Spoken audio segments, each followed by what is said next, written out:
So, hello and welcome. My name's Steve Nobel, and today I'm speaking with Tim Wild on golden eras and new waves of light.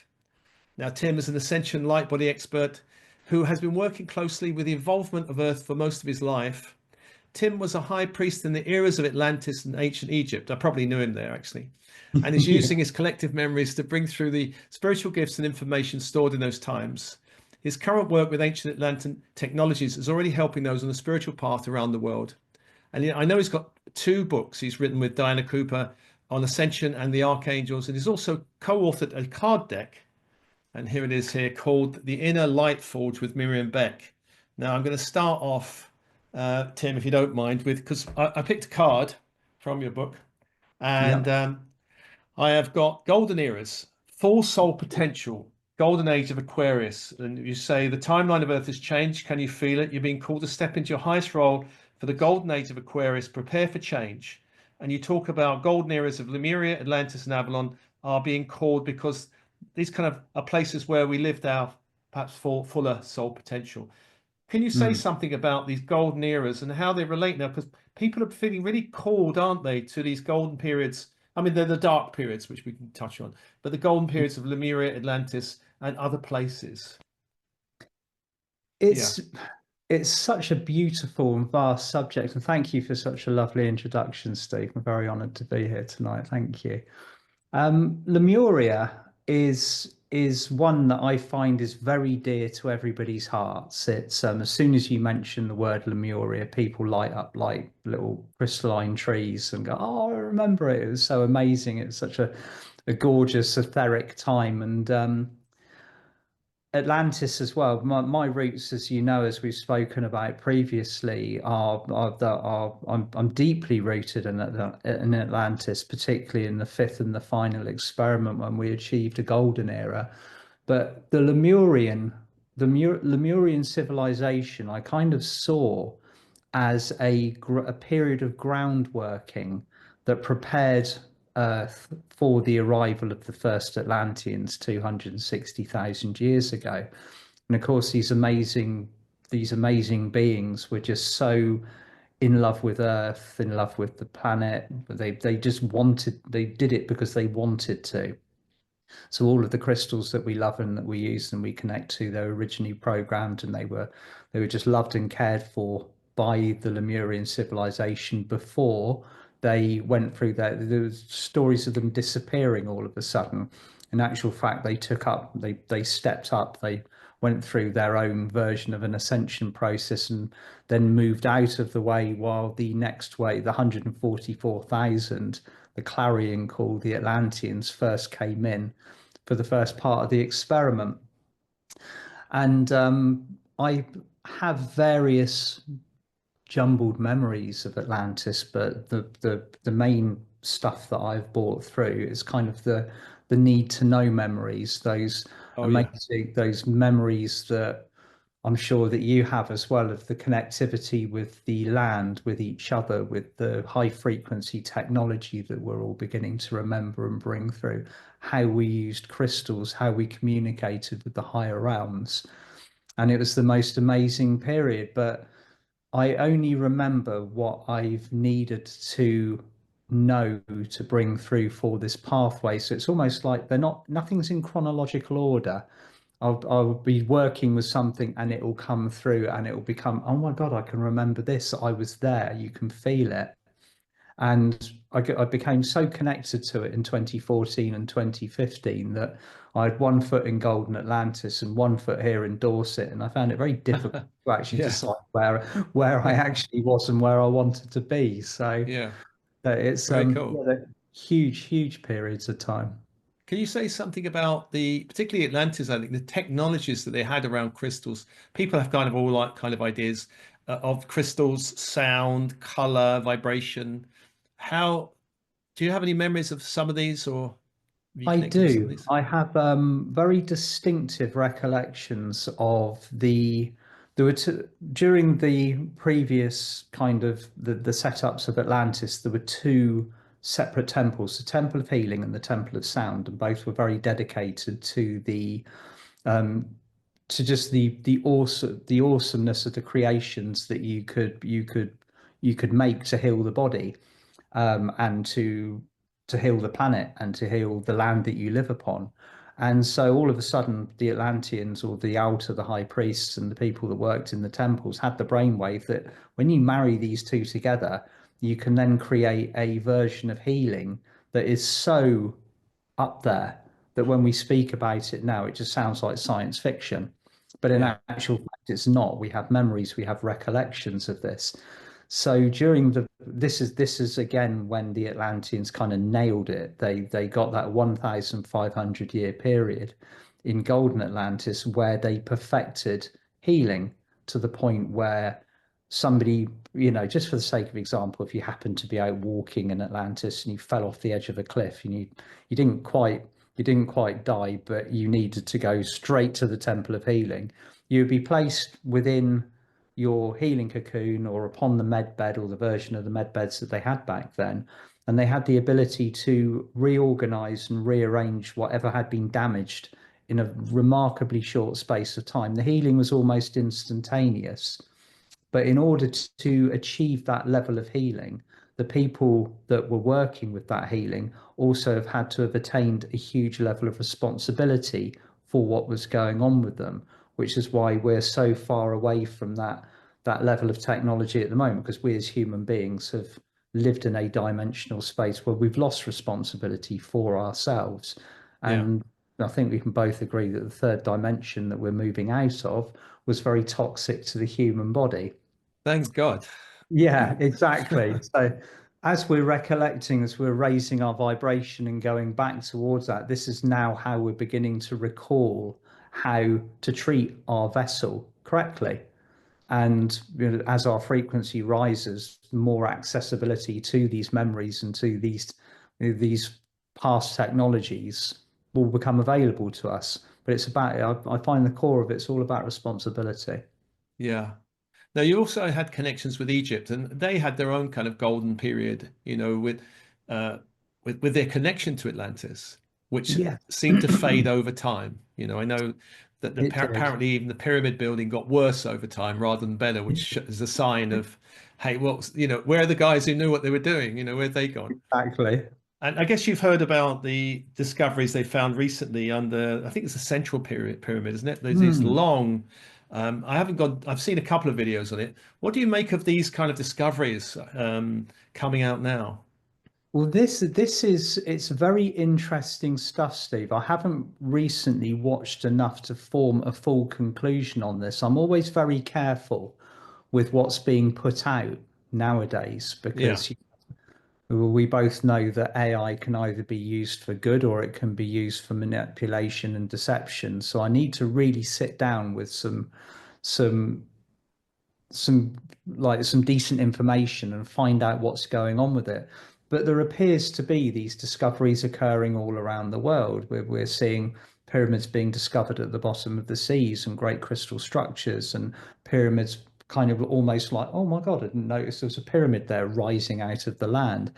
And a yeah, lot of this, I think, is because our perception is rising, the frequency is rising, the veils are falling away from our third eye. So we are naturally starting to see things that existed previously, but would have been veiled. They wouldn't have been anywhere near as obvious. So I think what we are witnessing is a great unraveling and a great unveiling of what is already there, but we weren't ready to see or we couldn't see. yeah. So, and it does not surprise me in the slightest that the pyramids are just like the tip of the iceberg, basically. And I can't wait to get stuck into the information that's I know. I've had a look. I'm not quite sure what to make of it. I'm just kind of, I'm like you. I kind of wait. I don't kind of go, hey, this is exciting. It could be really exciting, but I want to wait and Mm. see what comes out.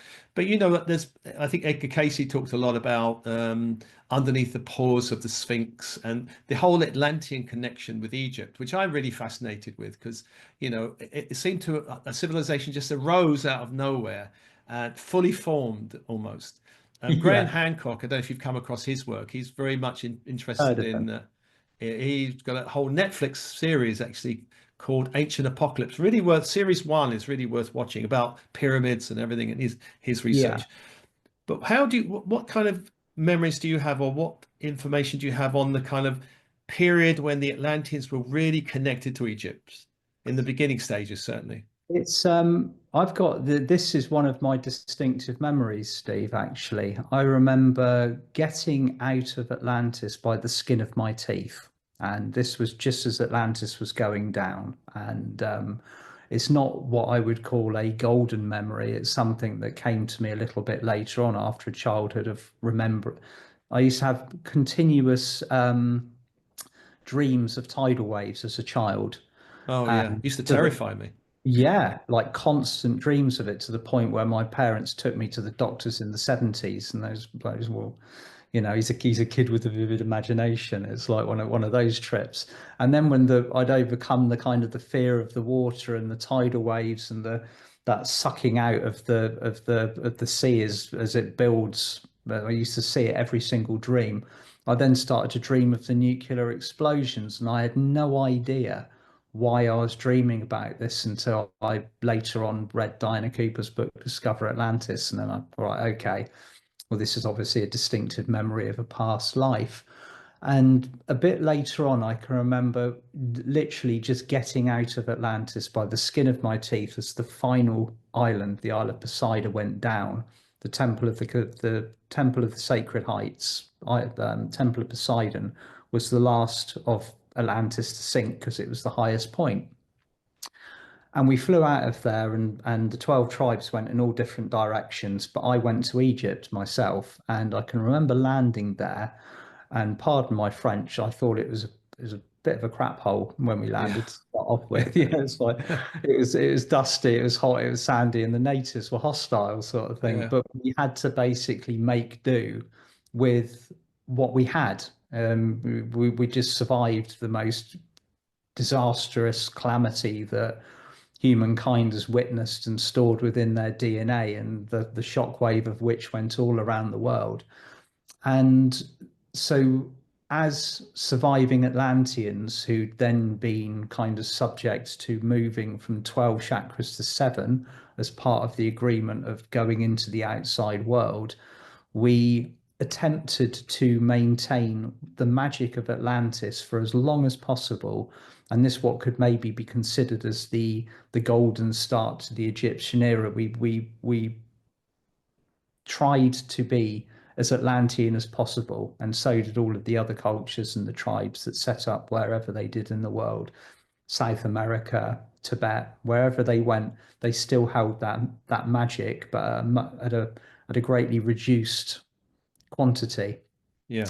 And it could only be held for so long because we were subject to the laws of the third dimension, and eventually the energy fell, it devolved, and so did societies that we lived in alongside it. So it was an interesting process. It was lovely for a little while, but as with all things, it fell into that 10,000 year period where we had to experience what the bottom of the barrel was like moving through the third dimension. Yeah. I'm so glad it's over, I actually. am as well, actually. So, oh, that Well, was nice. That was, wasn't it? We look back at that in the Akashic records and have a good laugh at it eventually, but it wasn't that long ago now, so it's still a so bit we've raw. kind of gone down in gone down in vibration dimensions, and now we're coming back up.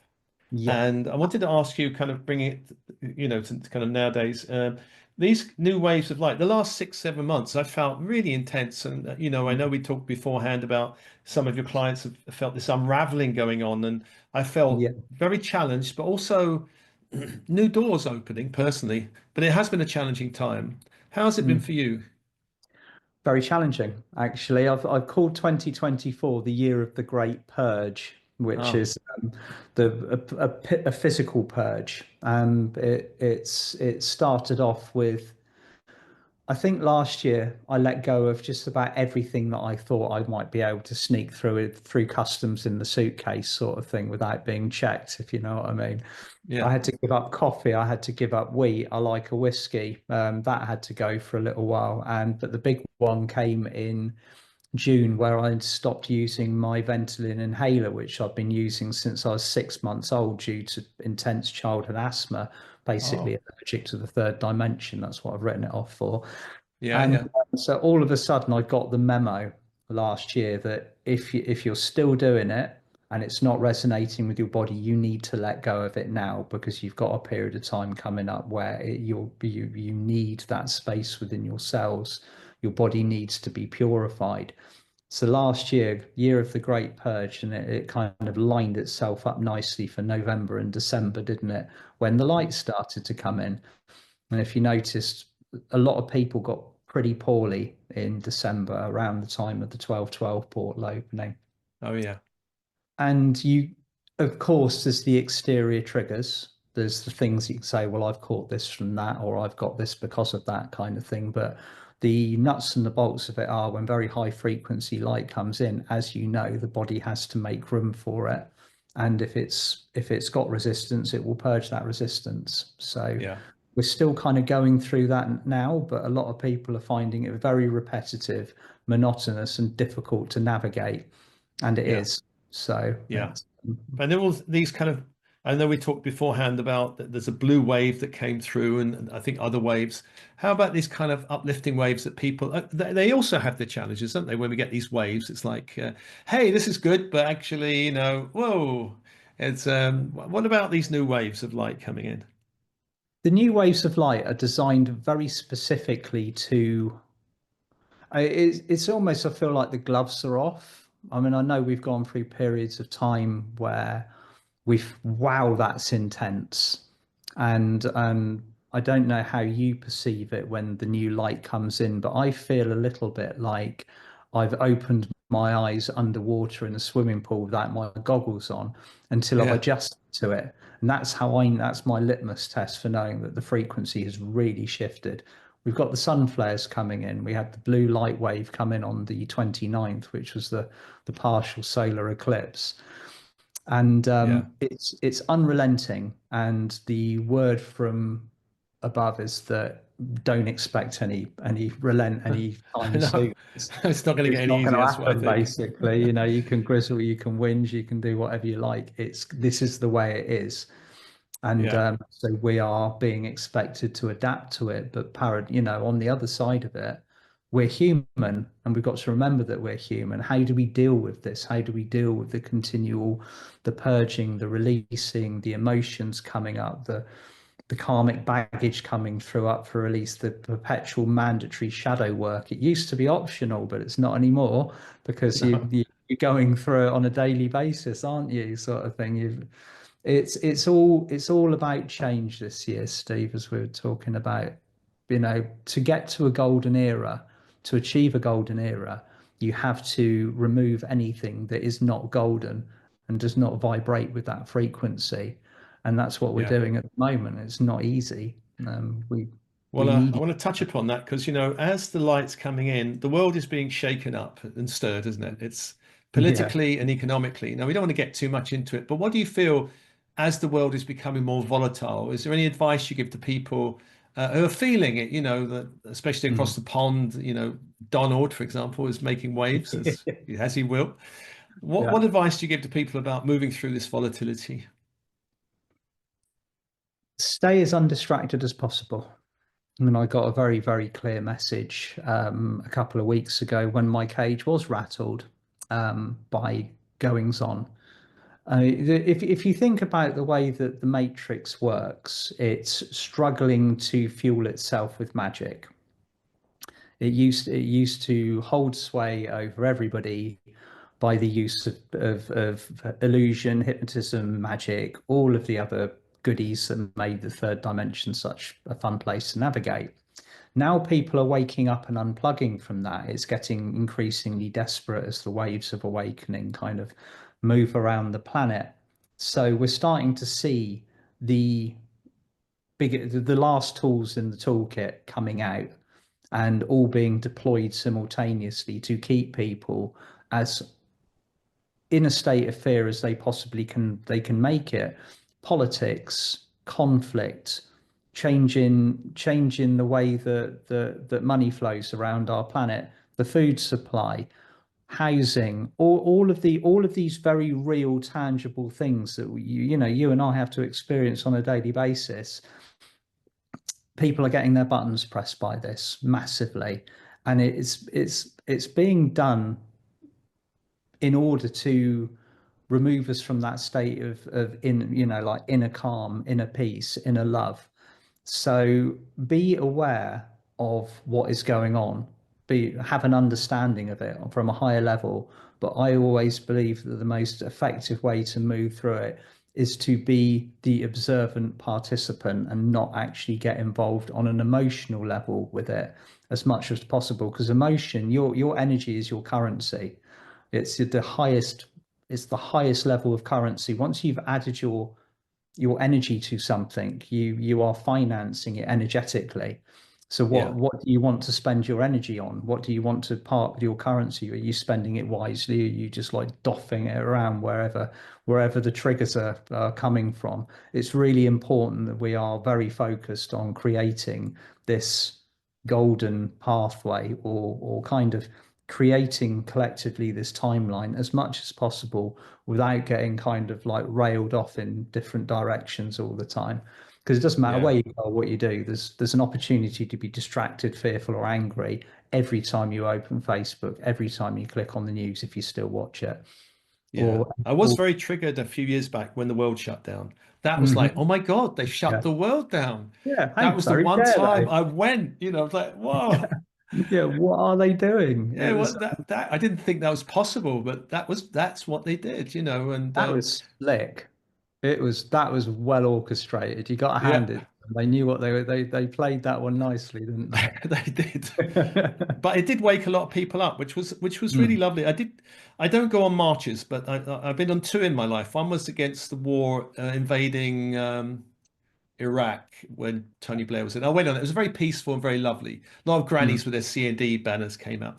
Yeah. And the other one was a march in London where apparently 1 million people marched Mm, during the time of, when the world was shutting down. And that was really, and these were not spiritual people. They were people waking up against what was happening. So it's really lovely to see, actually. yeah.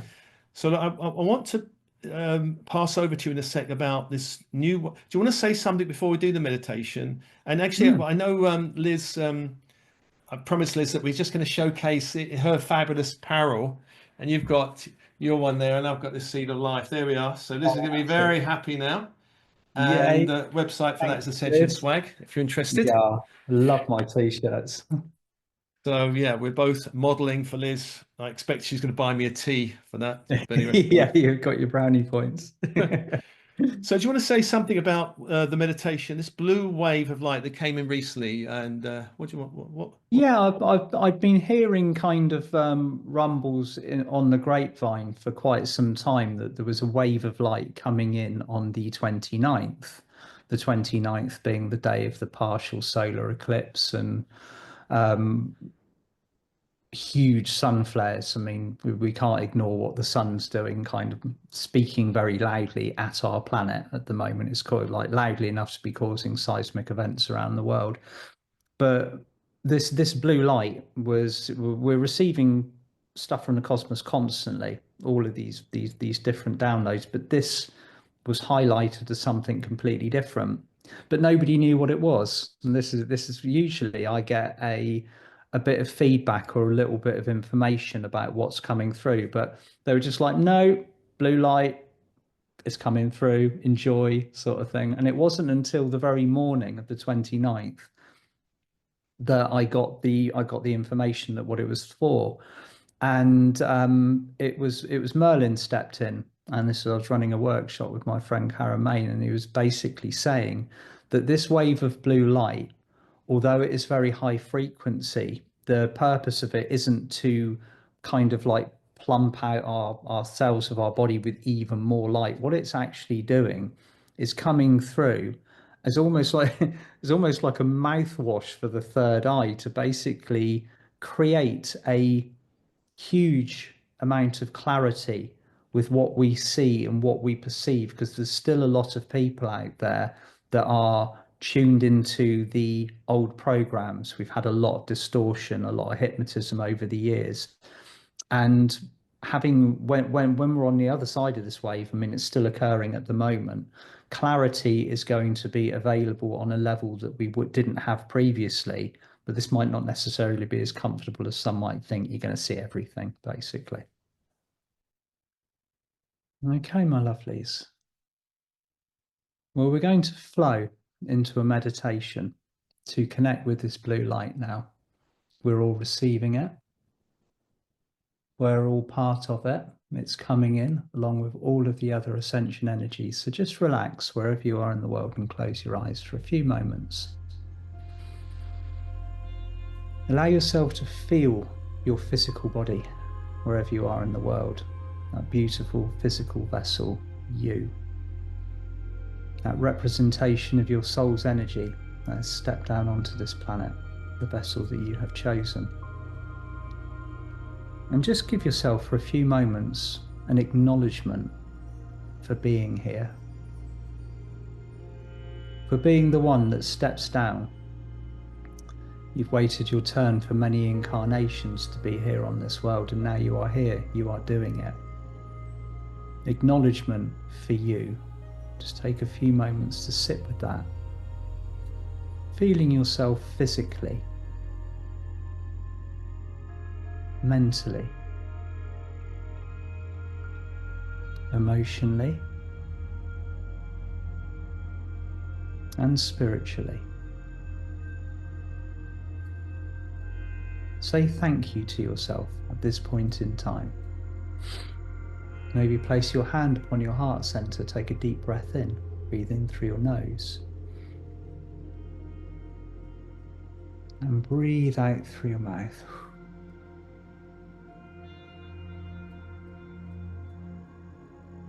And in this alert and present state, just be aware also of your energy centers within your body, the nexus points, the chakras. And you're being asked to bring your attention from you, from your heart center, all the way up your antakrana bridge, right the way to the top where your monadic presence exists. And be aware of the presence of your 143 soul brothers and sisters connected to you, watching you, helping you. And take a few moments to just feel them, feel their support, feel their love. And just below the presence of your monad and your oversouls is a chakra called your solar junction. Some of you may perceive it as gold or diamond, or maybe rainbow lights. And your solar junction is opening now. It's preparing and ready to assist you to receive in the most beautiful and balanced way the blue light that is coming through to this planet now. A mixture of Pleiadian light and coding from the Sirius constellation, designed to assist with clarity.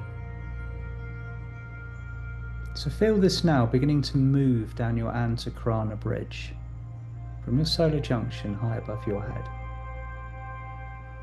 And when you first started your journey, your antakrana bridge may have been small, may have been the size of a piece of string or a cotton rope.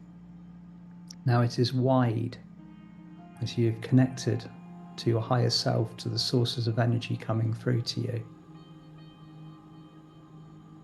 So feel your solar junction drawing in this beautiful iridescent blue light and beginning to move it down your antakrana bridge now.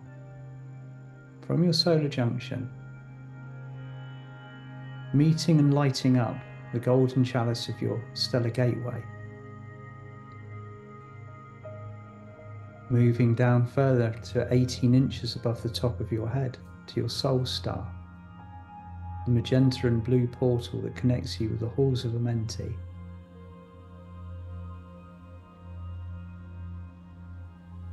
Until the beautiful moon white causal chakra just above the top of your head, your own personal moon.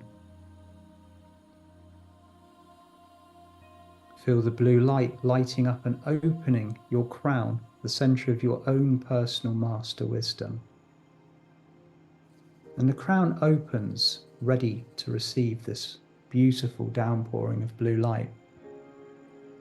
You might even feel a physical tingling upon the top of your head as it connects with you. And as the crown opens, the work begins upon your third eye. Be aware of the crystal ball of your third eye now, shining, radiant, clear and bright. So much of work has occurred within this chakra, veil after veil falling away, ensuring that you can see and sense and feel and connect with the world of spirit around you. Whether you are clairsentient or clairaudient, clairvisual, claircognizant, your way of knowing and perceiving the whispers of the world of spirit, these are all changing and upgrading and becoming far more clear for you now in a balanced way. As the blue light washes through the crystal ball of your third eye, just be aware of any old distortions, any mist, any fog, any old symbols that may have been placed upon your third eye in previous incarnations, just being washed away. And be aware also now of the presence of Ascended Master Merlin joining you. Ascended Master Merlin steps up and he stands in front of you smiling. A jovial look upon his face. For some of you that know Merlin, sometimes he can be stern, sometimes laughing and fun. With a smile on his face, he is offering you a clarity, an upgrade to your third eye now, a beautiful blue spiral that will exist in the center of the crystal ball of your third eye, providing you with insight, clarity, and immunity to distortion. So as the blue light fills your third eye, if you wish for Merlin to assist you with this, just take a few moments while he places this filament, this bright, radiant blue coil within the center. Take a deep breath in. And as you breathe out, if you've accepted it, feel the coil lighting up, filling your third eye with a bright blue radiance that is beginning to shine outwards now. Merlin is saying to you, you have been given the gift of sight clarity. Whether you see, whether you hear, whether you feel, whether you know. Your discernment might always be challenged on the spiritual pathway, but you will know within you, within your soul essence, whether something is divine or whether it is not aligned with your heart center.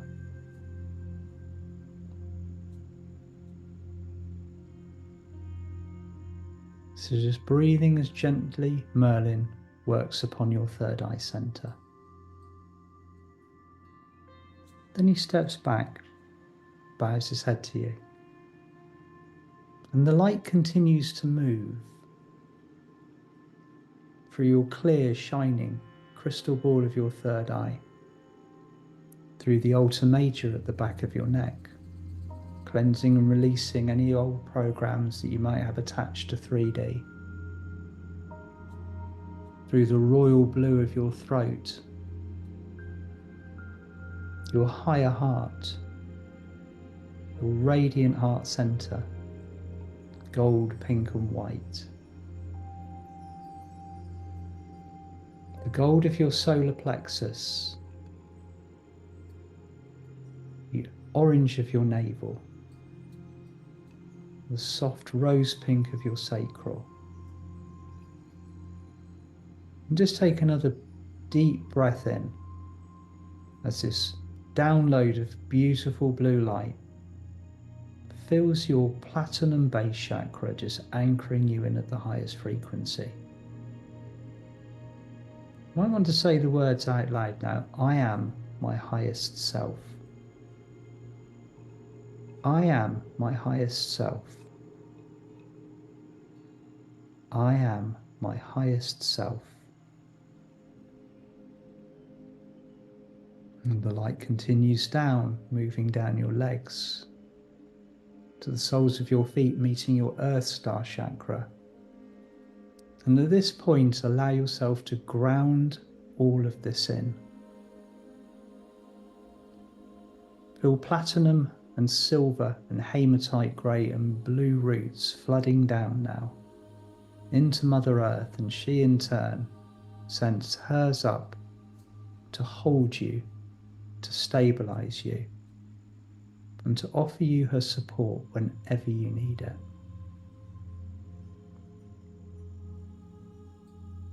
Just take a few moments now. Check back in with your physical body. Feel how present, how alert, and how clear you are. And start to bring yourself gently back into the physical, calling back the mental, the emotional, and the spiritual, back to center wherever you are in the world. When you are ready, open your eyes and smile.